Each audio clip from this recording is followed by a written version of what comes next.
Hiram sa Diyos ang aking buhay.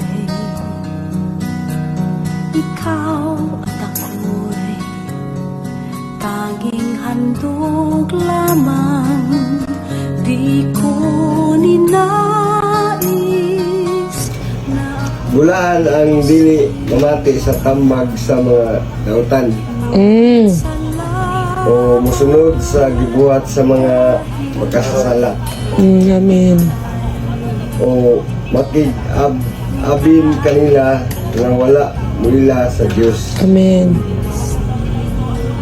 Maoy iyang kalipay ang pagtuman sa balaod sa Ginoo. O nagtuon siya nini adlaw o gabi. Amen. Sama siya sa kahoy nga nagtubo daklin sa usa ka sapa o mamunga sa tigbunga o ang dahon nini dili malaya.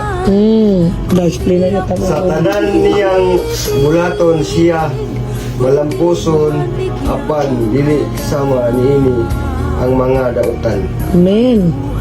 Sila daw uhot nga mupadpad inighuhos sa hangin. Ang mga dautan silutan gayud sa Dios o dili itipon sa mga tanging handog lamang. Di ko